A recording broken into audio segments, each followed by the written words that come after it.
What's up guys, Mike here, the Detroit Borg, and once again Apple has released a bunch of new case colors for the fall to align with the new iPhone XS and XS Max. Of course, these colors are also coming to other accessories like the Apple Watch bands and some iPad cases, so I thought it'd be a good time to take a look at all of the colors side by side to help you pick the right one. So we're going to look at both the silicone cases and the leather cases and compare those. I've been doing these videos for a number of years and they seem to be pretty popular, so let's get started. First up, we have the silicone cases, and they're $39 for both the XS and XS Max, so no difference in price between the sizes. We have 9 colors to pick from, and the most vibrant of them is nectarine, which is kind of an orange color. We also get lavender gray, which is kind of a muted lavender color, more of a gray color. Blue horizon is another new blue color, which is kind of a darker, deeper blue. We have stone, which is sort of a taupe color, but it's a little on the yellow side. Pink sand is a very, very light pink. It's almost white in comparison. We also have midnight blue, a color we're familiar with. We've had this for a number of years. It's kind of a deep, dark gray blue. Product red, as always, is an Apple Store exclusive, and portions of the proceeds go toward the Product Red Foundation. And of course, we get white or black. Next up, we have the leather cases, available in 8 colors, and they retail for $49 for both sizes of the phone. So they are about $10 more expensive, and these are genuine leather cases, so they're not vegan leather or synthetic leather. By far the most vibrant color is peony pink. It's kind of a medium or darker, richer pink, so it's not too light or too fluorescent. It's just about right, so it's a pretty classic color for leather. Cape Cod blue is another new color I really like, so it's kind of a medium grayish blue color, as the name suggests, and I think it's just about right. By far my favorite new color here, however, is forest green. It's a very dark green color. It's almost black in most lighting conditions. It's a little toward the blue side, but I think it's a perfect complement for the gold stainless steel colors. Taupe is a familiar color we've had before. Again, I really like this in leather. I think it weathers really nicely.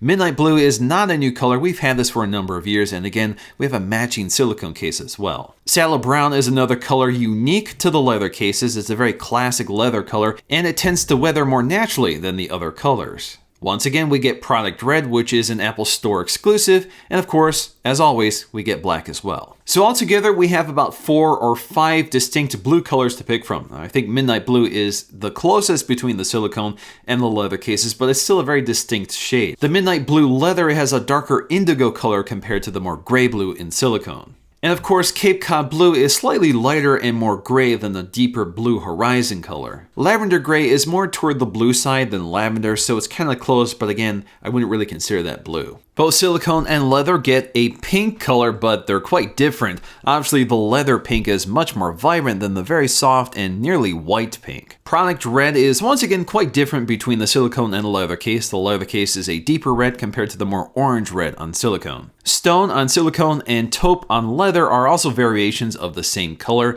Obviously, taupe is a bit darker, which is appropriate for the leather color, while stone is extremely light, almost off-white in color. There's a few other colors that don't really match between silicone and leather. White is only available in silicone, and we also have that tangerine or orange color. Saddle brown is only available in leather, and of course we have that deep forest green. Both the silicone and leather cases are lined in a color-matching microfiber material, which does a good job stabilizing any grit that might get between the phone and the case, so it doesn't grind against the phone and scratch it. However, that microfiber material wraps around the inside edge on the silicone case, but it doesn't do so on the leather case. So I think the silicone case might provide a little more protection to the stainless steel edge of the iPhone XS and XS Max. But all of the buttons are covered up with a cutout for the mute switch. When it comes to those buttons, only the leather case gets those metallic buttons, which feel very much like the metallic buttons on the iPhone, so they're very tactile. The silicone case have softer buttons with that contrasting color which matches the Apple logo. Both cases provide excellent protection for the camera along the back, along with a nice edge around the front glass, so when you lay the phone face down, the glass isn't touching the surface. Both cases have really wide openings at the bottom of the phone for the Lightning connector, the speaker, and the microphone, but this is also a gesture area where you swipe up to go home or swipe between your apps, so you want to have some space here. You don't want to be cramped by the case, so I think this design is appropriate for the iPhone XS and XS Max, but of course many people are discouraged by the exposure here. Now there's plenty of edge protection, so I've never really run into issues where dropping the phone means you scratch or damage this area. You really have to land the phone just right to hit it.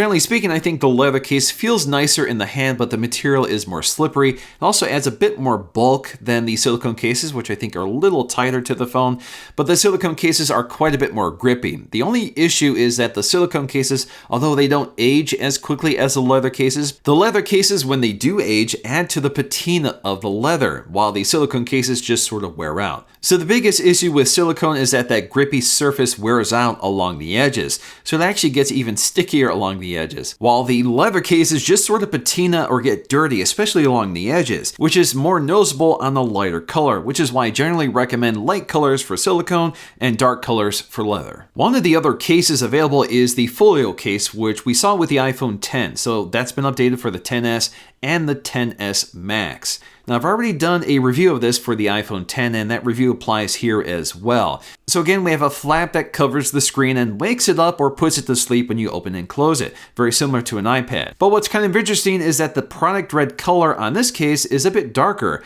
than it is on the standard case. Now, personally speaking, I don't think there is a right color match. Basically, they all look great no matter what iPhone you put in them. But I think the color combination that I really like this year is forest green and gold, which is what I'm using at least right now. It's a color combination I haven't really seen before on Apple, and I think it works really good here. There are a few third-party cases that I can recommend that might fit your needs a bit better. Spec has one of my favorite cases, which is the Presidio Grip. This is actually the case I used with my iPhone 10, and I used that for a full year. It's kind of a hybrid case with a hard shell combined with a soft shell, so you have lots of shock protection with lots of grip thanks to the ridges on the outside. Incipio also has a wide selection of cases to pick from. One of my favorites is the Esquire series, which has a fabric coating on the outside and lots of cushioning on the inside, so it's a really nice case to grip. The Octane Pure is a clear case with lots of shock protection along the edges, so you can still appreciate the design of your phone with lots of protection around it. The Dual Pro is a double layer case, so we have a silicone layer on the inside, a hard shell on the outside, but it's not too bulky, but again, it provides lots of protection to your phone for both shock as well as grip protection on the inside. Now, something to keep in mind is that iPhone 10 cases generally will not work on the iPhone XS, and that's because the camera module shifted down just slightly. So it's been repositioned, which means the camera cutout doesn't always line up anymore.